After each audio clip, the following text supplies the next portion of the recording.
All right, so some big news out of the Cup Series today. Haas Factory Team is switching manufacturers from Ford to Chevrolet. So Haas Factory Team currently fields the 41 of Cole Custer.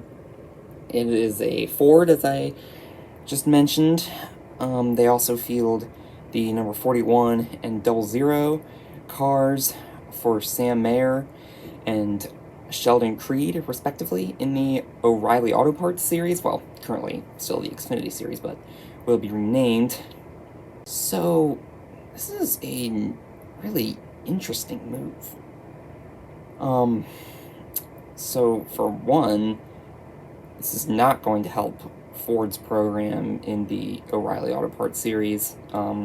So those two Haas cars are pretty much the only competitive cars. I mean, well, I guess they're not the only competitive cars, but they're the most competitive cars. I mean, without those two, you just have AM Racing, and Harrison Burton in Xfinity Series Mustangs, which are decent cars, but, I mean, not quite the caliber of Haas. And also, those cars have a technical alliance with Haas. So, where are they going to get their cars now all of a sudden?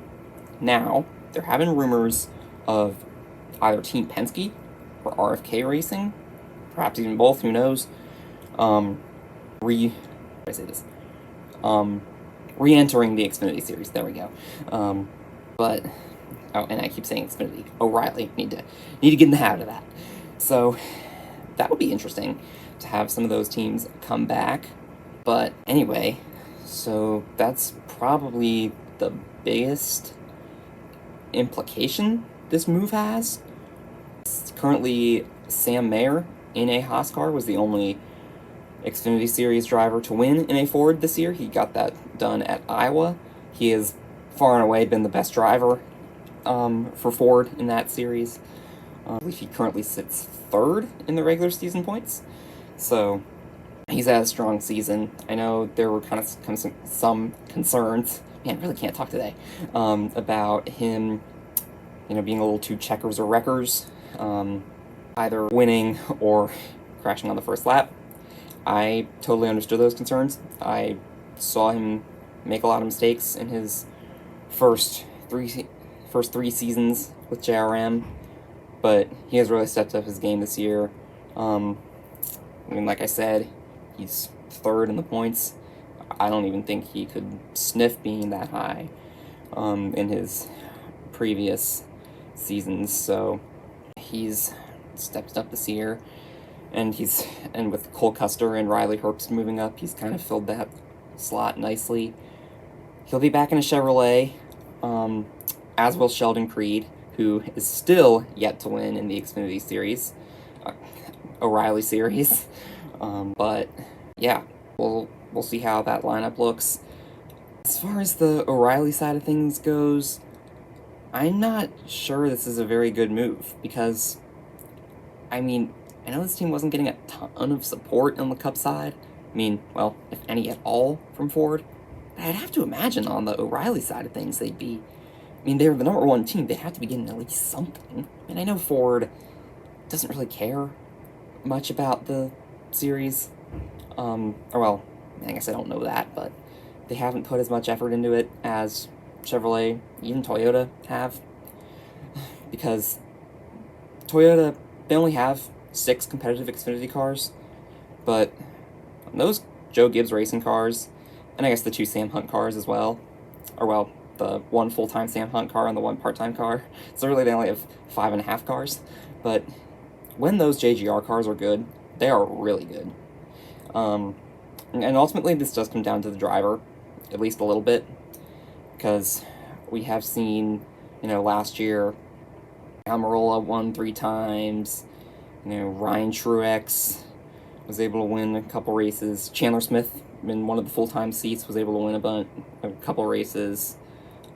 Then you had your Christopher Bell coming down from the Cup Series. John Hunter Nemechek doing the same thing. They both got a couple wins apiece. But in this year's lineup, doesn't look quite as strong. I mean, you only have the one all-star car, whereas last year you had two, and I think that lineup maybe, or that configuration, I should say, maybe works a little better, where you have, this year, Brandon Jones, who's fine, but he's kind of, sort of just been, the last few years, he's just kind of, I don't really know how to say this, kind of the NASCAR equivalent of maybe, like, signing a high-end backup to start at quarterback for a year. But he's not going to win a championship. Brandon Jones isn't. He'll make the playoffs. Won a race this year at Darlington. He's been good. Just hasn't been great. And then Taylor Gray is a rookie. He's shown some flashes. I think he should point his way into the playoffs, but he hasn't won yet. He's been good on the road courses, so maybe he'll come close, but not yet. There's no win yet still. And you have Williams Sawalich, who has not done well. Anyway, man, I am getting way off track. But anyway, so Toyota, basically in the Xfinity Series, kind of varies year to year how they look, I guess I should say. Chevrolet always looks good in the Xfinity Series, but that's because they have a stranglehold on the series. I mean, pretty much outside of this year, 10 cars, all the rest of the competitive Xfinity Series cars are Chevrolets. And then, as far as the back markers go, almost all Chevrolets. So, Haas, I mean, they say they're going to have a technical alliance with Hendrick. I mean, but at this point, and you've got Spire has a Hendrick alliance. Allegedly, Haas Motorsports still has a Hendrick alliance. I'm not sure how much that means anymore. And really, and then you also have Junior Motorsports on the Xfinity Series side. And on top of that, Hendrick has been strongly rumored to field an actual Xfinity car, an actual Hendrick Xfinity car next year. Corey Day has been rumored to be the driver. So, I'm not sure this is that good of a move from that standpoint. And then for the Cup Series side of things, I mean, if they weren't getting what they needed from Ford, that I can understand that. They had an alliance with RFK, and so they were allegedly supposed to be a fourth RFK car. But keep in mind, last year RFK didn't even have a third car. So, and we've noticed those cars have been good, but none of them have made the playoffs. And they still haven't won yet. So I think that they probably stretched themselves a little too thin this year, if not way too thin. So, and RFK obviously is a big team, but they've had to downsize in recent years. So, back from the 4, even 5 cars at one point, teams that they had in the 2000s, early 2010s. So, maybe makes sense that Haas would want to align themselves with Hendrick, because given that they pretty much, I mean, given how many alliances they have, they can afford it. It's just one car. But is this a good move? I mean, Spire and Hayek at the Cup level, yeah, they're fine. Not winning races, though. And not getting in the playoffs. And now I know it's not, I mean, I know just a super speedway win, a fluke win can get you in the playoffs. I mean, we saw that just a couple weeks ago with Austin Dillon. I mean, you don't have to, I mean, I guess to make the playoffs, you technically don't have to be good at every track. But, and hell, we almost saw Cole Custer do it at Daytona. But, there are a couple point spots up for grabs still, and outside of Ricky Stenhouse Jr. being incredibly talented on super speedways, and maybe a couple good road course runs from Michael McDowell this year, and I suppose Carson Hocevar could break out at any minute, I don't really think those guys those cars are good enough to win. It's going to depend on the drivers.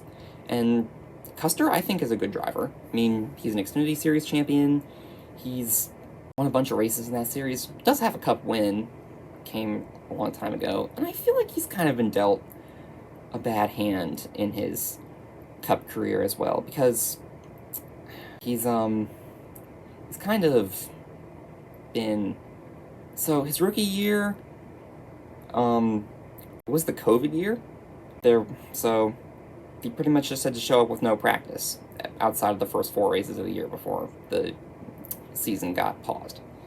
His second season, a lot more the same. Less practice. No practice most weeks. Minimal practice when he did compete. And a sophomore slump is normal. I mean, we've seen that with other drivers in the past. I mean, we saw it with Austin Cindric a couple years ago. But he was able to rebound. Then in Cole's third year, he has to learn an entirely new car. Again, now, we did a full practice back, but it's been scaled down way more than it was in years past. Like, no more multiple sessions a week. You pretty much just get one 20-minute session. And I think that probably hurt him a little bit because, he had to figure out the Gen 6, practically no practice. Then, oh, you get your practice back, yay. Oh, wait a minute, now you have to figure out a new car. So, that, I'm sure, hurt things. And now, he did go back down to the Xfinity Series for a couple of years, won that championship in 2023, had another good year in 2024, won the regular season championship. So, I mean, he's done, so he did a good job, and I believe he earned a chance to go back to the Cup Series. But now, he's in a weird situation. I mean, you've got a team that is just downsized from 4 cars to 1 and has lost one of its co-owners. So, I mean, honestly, at this point, I'm not sure how much of a loss Tony Stewart bowing out is, because I don't think he cared. But I don't really think Gene Haas cares that much either. I mean, he's got this F1 team that's probably taken more of his attention. And let's face it, they're not doing that great either. I'm sure F1 probably takes more of his attention. He totally overhauled his lineup he's bringing in a rookie. He's got this new partnership with Toyota. That's another interesting wrinkle in this. There were rumors that on the NASCAR side of things, the Haas Factory Team was going to merge essentially with Legacy Motor Club, because Legacy was looking to get another charter, and they're currently in a dispute with Rick Ware Racing over that charter agreement, and that is a whole separate issue. But anyway, so it was rumored that Legacy was going to merge with Haas Factory Team, and I think that probably would have been the better move, honestly, if they had to switch manufacturers. I mean, Gene Haas can go all in on Toyota now, between the NASCAR side of things and the F1 side of things, and they can bring sponsorship to Legacy. And then, honestly, and if Cole Custer stays on board, that's probably going to be the best equipment he's ever driven, and he's going to be with a team owner who actually cares. I mean, Jimmy Johnson, it's kind of become a meme how many different vice presidents he's put on his team, but that shows, I think, that he cares. And those cars were out to lunch last year, but this year, they have improved a ton. I mean, they were like in the 30s in points. I believe now they're 22nd and 24th. I mean, maybe that's not a huge improvement, but it's definitely an improvement. So, anyway, interesting move, to say the least, that Haas is going to Chevy.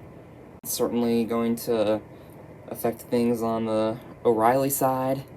And the Cup side, I don't know what it's going to do. I mean, I'm not sure these cars are going to run great. I think I don't really know what to expect out of this move. The timing is just also really interesting because I remember last year, obviously, Stewart Haas Racing shut down. There were tons of rumors about what was going to happen. Oh, they're going to sell a charter, sell 2 charters, and switch to Chevy. They're going to shut down completely. That's what ended up happening. But then, I guess they didn't shut down completely. They only rebranded, and Tony Stewart bowed out. But it would have probably made more sense just to make this switch when they decided to rebrand in the first place, just to get a clean slate. Maybe they're still going off some of that old Ford data from last year, which I don't think was great. And given that they decided to stick with Ford, I would have guessed they decided that they were going to decide to stick with Ford in the long term. But here we are. So there you have it. Haas Factory Team is switching to Chevrolet.